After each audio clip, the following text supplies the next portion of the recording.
नमस्कार विद्यार्थी मित्रांनो.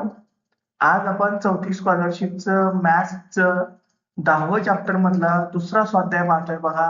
10.2 काय आहे त्यामध्ये?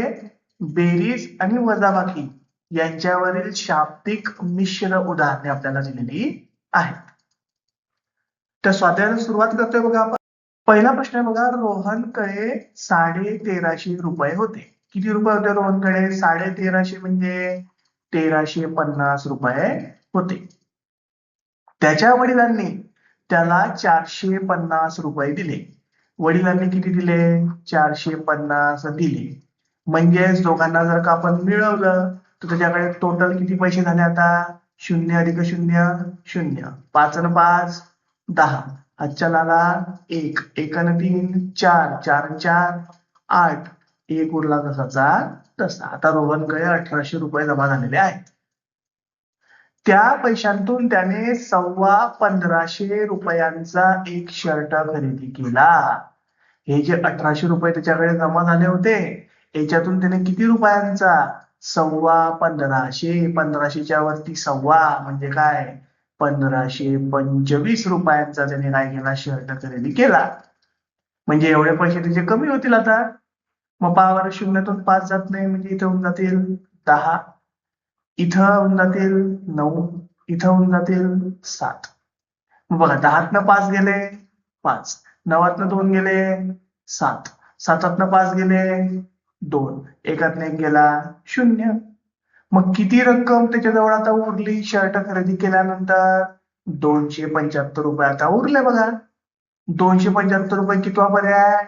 पहिला पर्याय अचूक आहे. दुसरा प्रश्न आहे बघा. एका शाळेत गणेशोत्सवाची सुट्टी संपल्यानंतरच्या पहिल्या दिवशी 578 मुलांपैकी 469 मुले उपस्थित होती. किती मुलं होते टोटल? 578. त्यापैकी किती हजर होते? 469.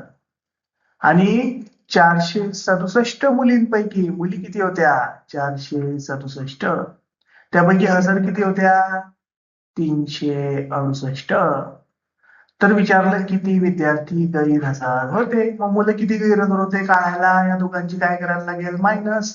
8तनं 9 जात नाही म्हणजे इथं करायला लागतील 18. इथे होऊन जातील 6. 18तनं 9 गेले तर 9. 6तनं 6 गेले तर 0. 5तनं 4 गेले तर 1. मुली किती गैरहजर होत्या काढायसाठी? टोटल मधनं जेवढ्या हजर होत्या तेवढ्या मायनस करा. 7तनं 8 जात नाही म्हणून 17. 6 कट करून 5. मग 17तून 8 गेले तर 9 उरले. 5तनं 6 जात नाही इथं 15 करा. इथे होऊन जातील 3. 15तनं 6 गेले परत 9 आणि 3तनं 3 गेले तर 0. म्हणजे 109 मुलं आणि 99 मुली गैरहजर होत्या. किती विद्यार्थी? म्हणजे दोन्ही आले. म्हणजे 109 गैरहजर होते मुलं आणि 99 मुली गैरहजर होत्या. दोघांची जर का आपण बेरीज केली तर 9 आणि 9 18. हातच्या नाला 1. 1 आणि 9 किती होतात? 10. परत बघा हातच्याला 1. 1 आणि 1 किती? 2. म्हणजे 208 विद्यार्थी पूर्णच्या पूर्ण गैरहजर होते. कितवा पर्याय? 208. तिसरा पर्याय अचूक आहे. तिसरा प्रश्न आहे बघा. एका महामार्गाच्या दुतर्फा लावलेल्या 56,359 झाडांपैकी किती झाडं लावले बघा एका हायवेच्या आजूबाजूला? 56,359 झाडं लावले. त्यापैकी सागाची किती होती? 25,307 झाडं होती. कोणाची? सागाची. 9,277 झाडं कशाची होती? करंजांची. मग 9,277 झाडं होती करंजांची. आणि उरलेली झाडे होती कडुलिंबाची. तर कडुलिंबाची किती झाडे आहेत कसं काढणार? ही जी झाडं दिली होती कोणाची? सागांची आणि करंजांची. त्यांची बेरीज करा. किती झाले? 7 आणि 7 14. हातच्या नाला 1. 1 आणि 7 8. 3 आणि 2 5. 9 आणि 5 14. हातच्याचा 1. 1 आणि 2 3. किती झाले मग? 34,584 झाडं ही सागाची आणि करंजांची आहेत. हे आता टोटल मधनं मायनस करा म्हणजे आपल्याला कुणाची झाडं भेटतील, कडुलिंबांची झाडं किती आहे ती भेटतील. मग करा बरं, 9 4 गेले तर 5, 5 8 जात नाही करायचं 15, 3 होऊन जातील 2, 15 8 गेले तर 7, 2 5 जात नाही 12 करा, इथे 5 करून घ्या, 12 5 गेले 7, 5 4 गेले 1, 5 3 गेले 2, म्हणजे 21,775 झाडं जी होती ती कडुलिंबाची होती किंवा आहेत. म्हणजेच काय, 21,775 दुसरा पर्याय आपला अचूक आहे.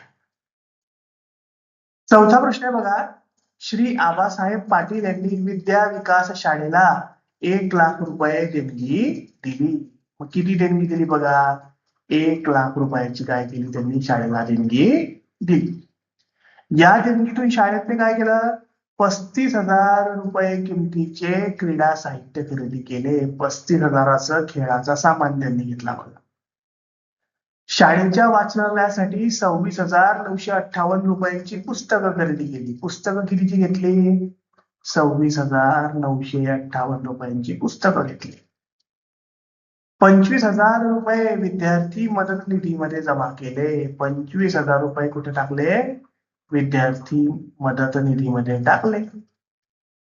आणि उर्वरित रक्कम स्वच्छतागृहांच्या नूतनीकरणासाठी वापरली. म्हणजे स्वच्छतागृह जे होते त्यांना व्यवस्थित करण्यासाठी, त्यांची डागडुजी करण्यासाठी वापरले. तर किती रक्कम त्या स्वच्छतागृहांच्या नूतनीकरणासाठी वापरली ती आपल्याला काढायची आहे. मग हे 3 खर्च झालेले आहेत, 3 खर्चांची बेरीज करून घ्या.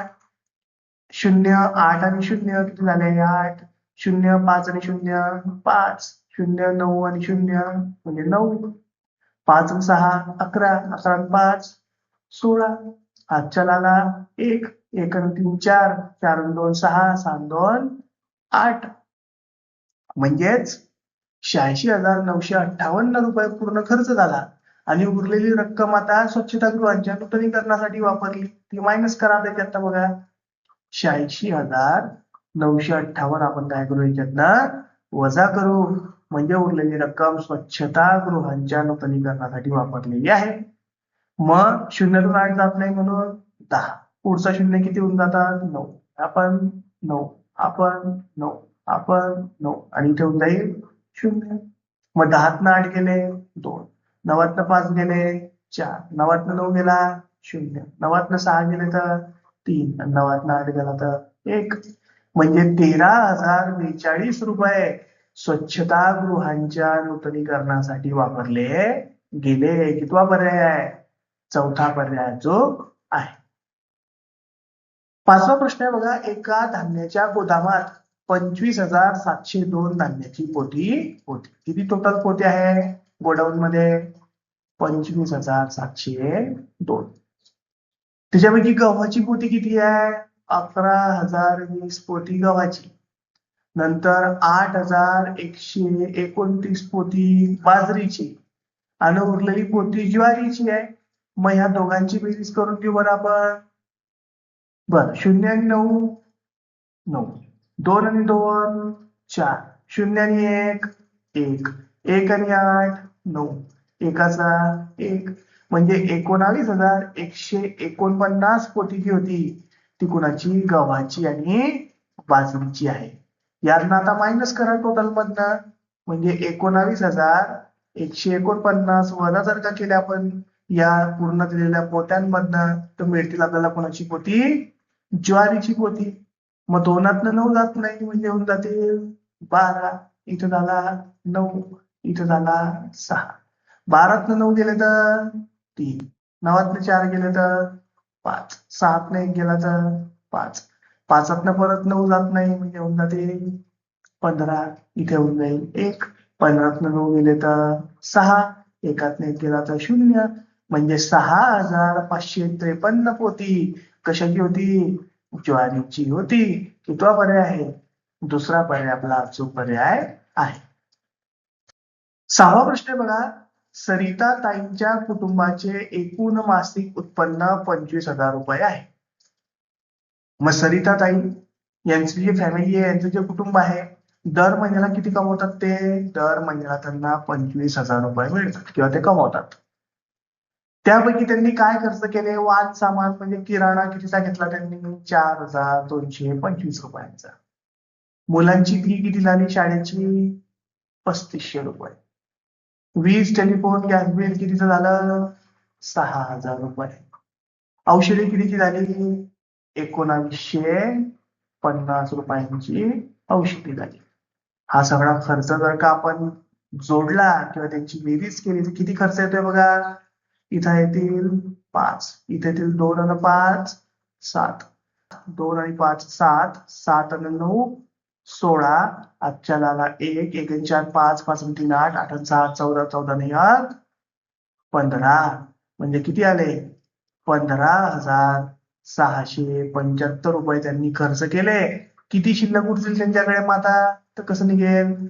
शून्याचे 10, या शून्याचे 9, या शून्याचे 9, या 5चे 4, या 2चा 1.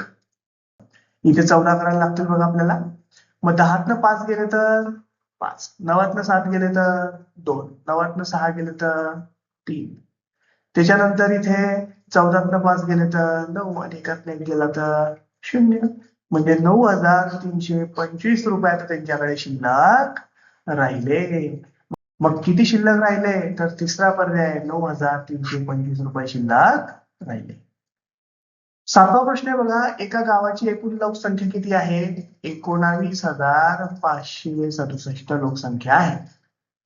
त्यापैकी पुरुष किती? 8,507 पुरुष, 6,722 स्त्रिया आणि इतर उरलेली मुले आहेत. तर मुले किती आहे त्यांची संख्या काढायची आहे. मग काय आहे? पुरुष आणि स्त्रिया यांच्या संख्येची बेरीज करा. 7 आणि 2 9, 0 आणि 2 2, 5 आणि 7 12, आजच्याचा 1, 1 आणि 8 9, 9 आणि 6 15. म्हणजे स्त्री पुरुष मिळून किती आहे? 15,229 आहेत. यांना पूर्ण लोकसंख्येमधनं वजा करा.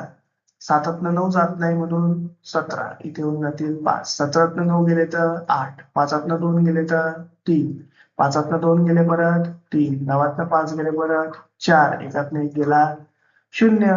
म्हणजे 4,338 काय असतील तिथे मुले त्या गावामध्ये असतील. पहिला पर्याय जो आहे तो अचूक आहे.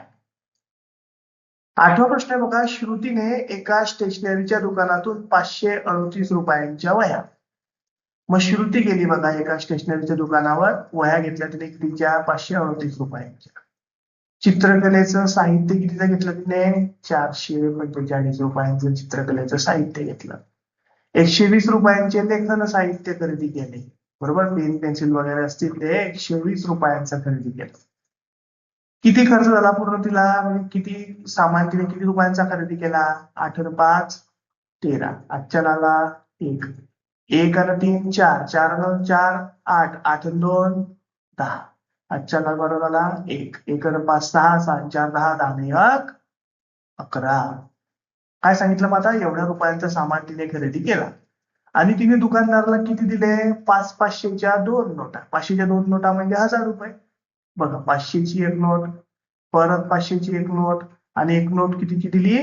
200 रुपयांची नोट दिली. म्हणजे किती रुपये दिले तिने टोटल? 0 0 आणि 1200 रुपये टोटल तिने दुकानदाराला दिले. माझा दुकानदार तिला किती पैसे परत देईल? तर हे तिने जे दिले होते 1200, त्याच्यामधनं तिने सामान खरेदी केला 1,103 रुपयांचा. यांची काय करायची आपल्याला?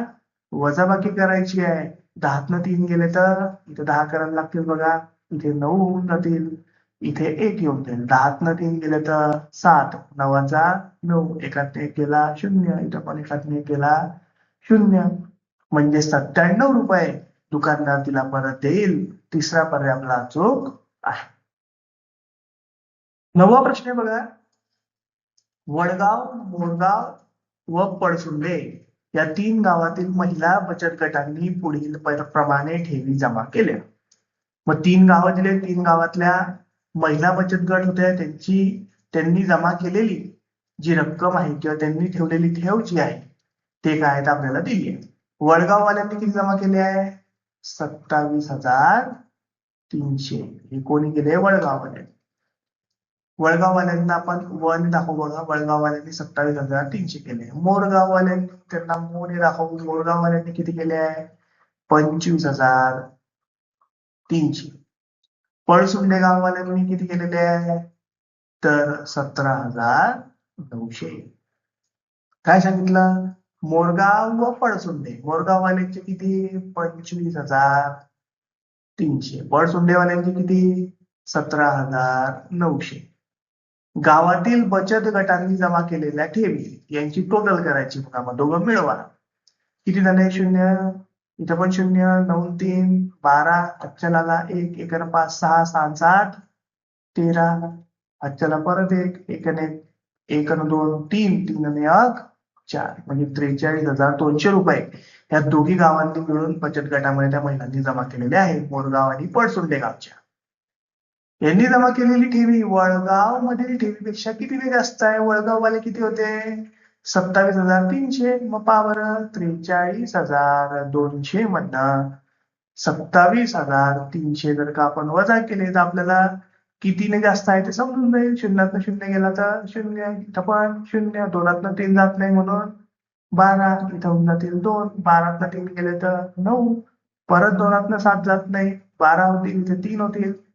12तनं 7 गेले तर 5. 3तनं 2 गेला तर 1. म्हणजे 15,900 रुपयांनी जास्त ठेव जमा केलेली आहे. कुणी? मोरगाव मधल्या आणि पळसुंडे मधल्या गावातल्या महिलांनी मिळून. कितवा पर्याय आहे? 15,900. दुसरा पर्याय आपला अचूक आहे. 10वा प्रश्न आहे बघा. अ गावाची लोकसंख्या ब गावाच्या लोकसंख्येपेक्षा 15,000 कमी आहे. मग बघा, अ गावाची लोकसंख्या काय सांगितली? ब गावाच्या लोकसंख्येपेक्षा 15,000 कमी आहे. म्हणजे अ काढायचा असला तर ब च्या लोकसंख्येमधनं 15,000 काय करायला लागतील? आपल्याला वजा करायला लागतील. नंतर काय म्हटलं? क गावची लोकसंख्या क गावाची लोकसंख्या जर का काढायची असेल तर ब गावापेक्षा किती आहे ती? 8,375 ने जास्त आहे. आणि क ची लोकसंख्या किती दिली आपल्याला? 87,390. ही कोणाची लोकसंख्या आहे? क गावाची. मग बघा, 87,390 तसंच तसं ठेवू आपण. क गावाचीच काय होती? क गावाचं काय होतं आपलं? ब मध्ये किती ऍड करायची आपल्याला? किती मिळवायची आहे? म्हणजे ब अधिक 8,375. हे बाबर इकडे 87,390 जसेच तसे. हे बघा 8,375. इकडे बेरीज करता, इकडे येऊन काय करतील ते वजाबाकी. आणि इकडे कोणाची लोकसंख्या मिळेल आपल्याला? ब गावची मिळेल. मग पहा बरं, 0तनं 5 जात नाही म्हणजे करायचे 10. इथे होऊन जातील 8. 10तनं 5 गेले तर 5. 8तनं 7 गेला तर 1. 3तनं 3 गेले 0. 7तनं 8 जात नाही परत म्हणजे किती करायला लागतील? इथे 17. इथे किती होऊन जातील? 7. 17तनं 8 गेले तर 9. आणि हा 7 जसाचा तसा. म्हणजे 79,015 लोकसंख्या कोणत्या गावाची आली? ब गावाची आली. मग आपल्याला कुणाकुणाची विचारलेली आहे? अ ची पण लोकसंख्या काढा आणि प ची पण काढा. मग प ची मिळाली आपल्याला. किती होती? 79,015. अ ची कशी निघेल? अ काय होता आपला? या ब च्या गावातनं किती कमी करायची आहे? 15,000. मग अ ची काढायची असली त्याच्यातनं 15,000 काय करायचे? वजा करायचे. करा बरं. मग 5तनं 0 गेला 5. 1तनं 0 गेला 1. 0तनं 0 गेला 0. 9तनं 5 गेले 4. 7तनं 1 गेला 6. ही कोणाची आली? अ वाल्यांची लोकसंख्या आली. ही कोणाची होती? ब वाल्यांची होती. कोणता पर्याय आहे? अ वाल्यांची 64,015. अ वाल्यांची 64,015. बघा इथे दिसते अ वाल्यांची 64,015. आणि ब वाल्यांची 79,015. ब वाल्यांची 79,015. पहिला पर्याय आपला अचूक पर्याय आहे. धन्यवाद मित्रांनो.